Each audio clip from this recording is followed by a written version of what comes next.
എനിക്കിനി സമയമുണ്ട് കഥകൾ പറയാനായിട്ട്. അപ്പൊ നിങ്ങൾ ധൃതിയിലാണെങ്കിൽ നേരെ ഓടിപ്പോയിക്കോളൂ, അല്ലെങ്കിൽ ചുമ്മാ ഇങ്ങനെ സ്കിപ്പ് അടിച്ച് പോയിക്കോ. സമയം ഉണ്ടെങ്കിൽ ഒരു സ്റ്റോറി പറഞ്ഞുതരാം. ഓക്കെ. സോ സ്റ്റോറി എന്ന് പറയുന്നത് എപ്പോഴും യുദ്ധം നമുക്ക് ഭയങ്കര രസകരമായിട്ടുള്ള കുറെ കഥകൾ തരാറുണ്ട്. അത് ചില സമയത്ത് നമ്മൾ ഹിസ്റ്ററിയുടെ ഇടയിൽ പഠിക്കുകയാണെങ്കിൽ ഭയങ്കര ബോറായിട്ട് തോന്നും. അതിനെ തന്നെ ഏതെങ്കിലും വല്ല ക്രിസ്റ്റഫർ നോളനോ ഏതെങ്കിലും കുറച്ച് തലയ്ക്കകത്ത് മൂളയുള്ള ഒരു കലാകാരൻ അതിനെ കഥയാക്കി അതിനെ സിനിമയാക്കി നമ്മൾ കാണുമ്പോഴത്തേക്കും ആ emotions are like always too high. Okay. അപ്പൊ ഇതൊരു ഒരു വാർ സ്റ്റോറി ആണെന്ന് വേണമെങ്കിൽ പറയാം. പക്ഷേ ഞാനതിന്റെ റിയൽ ആണോ അല്ലേ എന്നൊക്കെ നോക്കി അതിനെ പറ്റിയിട്ടുള്ള സംശയങ്ങൾ അവിടെ നിൽക്കട്ടെ. ബട്ട് സ്റ്റോറി എന്ന് പറയുന്നത് ഹെൻറി എന്ന് പറയുന്ന ഒരു ബ്രിട്ടീഷ് പട്ടാളക്കാരനെ പറ്റിയിട്ടാണ്.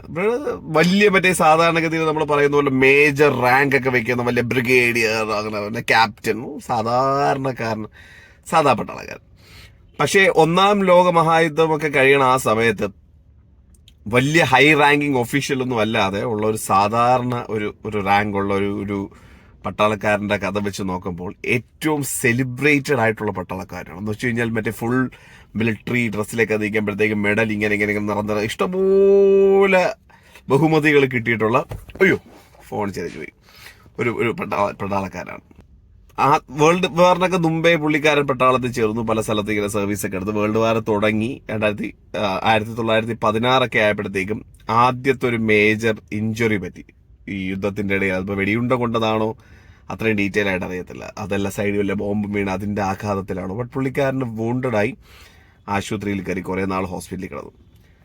ഹോസ്പിറ്റലിലേക്ക് കിടന്നതിന് ശേഷം ഹെൻറി വീണ്ടും പുറത്തിറങ്ങുന്നു. 2017 ഹെൻറീനെ വീണ്ടും 2-3 റെജിമെന്റ് ഇങ്ങനെ മാറ്റി കറിവേപ്പില പോലെ എടുത്ത് മാറ്റിയൊക്കെ പോയിട്ട് അവസാനം ഒരു റെജിമെന്റിൽ പോയി. അവിടെ നിന്നും പുള്ളിക്കാരന് മറ്റൊരു ഇഞ്ചുറി പറ്റുന്നു. മറ്റൊരു പറഞ്ഞ വൂണ്ടഡ് ആയതിനു ശേഷം വീണ്ടും ഹോസ്പിറ്റലിൽ കയറുന്നു. ഹോസ്പിറ്റലിൽ വീണ്ടും കുറെ നാൾ നിന്ന് ചികിത്സയൊക്കെ കഴിഞ്ഞ് ഈ ചങ്ങായി വീണ്ടും വരുന്നു. അവിടെ നിന്ന് റെജിമെന്റുകൾ പലതങ്ങനെ മാറിയൊക്കെ പോയി. അപ്പൊ അതിനിടയിൽ ഒരുപാട് സ്റ്റോറീസ് ഉണ്ട്. യുദ്ധം എന്ന് പറയുമ്പോഴത്തേക്കും കുറെ സ്റ്റോറീസ് ഉണ്ട്. അതിൽ ഒരു സ്റ്റോറി പറയാം. ഒരു സ്റ്റോറി എന്ന് പറയുന്നത് ഒരു വലിയ മൈതാനം. ആ മൈതാനത്തിന്റെ അപ്പുറത്തെ സൈഡിൽ ജർമ്മൻകാർ, ഇപ്പുറത്തെ സൈഡിൽ ബ്രിട്ടീഷുകാർ. ഓക്കെ. അപ്പൊ ജർമ്മൻകാർ അതിന്റെ അപ്പുറത്ത് ഒരുപാട് ട്രെഞ്ചുകൾ ഉണ്ടാക്കി വെച്ചിട്ടുണ്ട്. അപ്പൊ ബ്രിട്ടീഷ് ഒരു പാർട്ടി കുറെ ആൾക്കാർ ഈ ജർമ്മൻ ട്രെഞ്ചുകളിൽ ബോംബ് ഇടാനായിട്ട്, ശത്രുക്കളാണല്ലോ, കുറെ പേര് പോയപ്പോ ഇവരെ ജർമ്മൻകാര് പ്രിസണേഴ്സ് ആക്കി വെച്ചു, പിടിച്ചു വെച്ചു അവരെ. ഈ ഹെൻറി 2 ആൾക്കാരെയും പൊക്കിക്കൊണ്ട് ലീഡ് ചെയ്ത് ഈ ഓപ്പൺ മൈതാനത്തിലൂടെ. അപ്പൊ ഈ ഓപ്പൺ മൈതാനം എന്ന് പറയുമ്പോൾ 2 ആൾക്കാർക്കും ആക്സസ് ഉള്ള മൈതാനമാണ്. അവിടെ നിന്ന് പോകുമ്പോഴത്തേക്കും മറ്റേ ജർമ്മൻകാർ വെടിവെക്കുന്നു, ബോംബ് എറിയുന്നു. അപ്പൊ ഇതിന്റെ ഇടയിലൂടെ പറഞ്ഞ് ഈ ഇളയം പോയി ഒരു ജർമ്മൻ ട്രെഞ്ചിൽ ബോംബൊക്കെ എടുത്തിട്ട് ഇവരുടെ സ്വന്തം പട്ടാളക്കാരെ പിടിച്ചു വെച്ചതിൽ 20 ആൾക്കാരെ സേവ് ചെയ്തുകൊണ്ടൊക്കെ തിരിച്ചു വരുന്നു. അപ്പൊ just picture that. Okay, that's like wow, nice. പക്ഷേ ഈ ഹെൻറി എന്ന് പറയുന്ന പട്ടാളക്കാരനെ ഏറ്റവും പ്രശസ്തനാക്കുന്നത് ഈ സ്റ്റോറീസ് ഒന്നുമല്ല. പറഞ്ഞല്ലോ, ഏറ്റവും സെലിബ്രേറ്റഡ് ആയിട്ടുള്ള വലിയ റാങ്ക് ഒന്നുമില്ലാത്ത സാധാരണ പട്ടാളക്കാരന്മാരിൽ ഒരാളാണ് ഈ ചങ്ങായി എന്ന് പറയുന്നത്. To be precise, the second most celebrated അല്ലെങ്കിൽ ഓണേർഡ് പ്രൈവറ്റ് എന്ന് പറയുന്ന ഒരു പട്ടാളക്കാരൻ, സാധാരണ പട്ടാളക്കാരൻ. പക്ഷെ ഇയാളുടെ വേറൊരു പ്രത്യേകത എന്ന് പറയുന്നത്, എതിരാളികളാണെങ്കിൽ പോലും മുറിവേറ്റ് വന്ന് തന്റെ ഫ്രണ്ടിൽ അല്ലെങ്കിൽ ആയുധധാരി അല്ലാതെ, ചിലപ്പോൾ ഈ പറയുന്ന പോലെ വെടിയുണ്ടകളൊക്കെ തീർന്നു പോകും, വടവർ, അല്ലെങ്കിൽ തോക്കില്ല, അങ്ങനെ ആയുധധാരി അല്ലാതെ അല്ലെങ്കിൽ മുറിവേറ്റ് തന്റെ ഫ്രണ്ടിൽ വരുന്ന ശത്രുക്കളെ ഇയാൾ അവിടെ വെച്ച് മറ്റേ നോ മെർസി എന്നൊക്കെ പറയുന്ന പോലെ വെടിവെച്ചിടാറില്ല.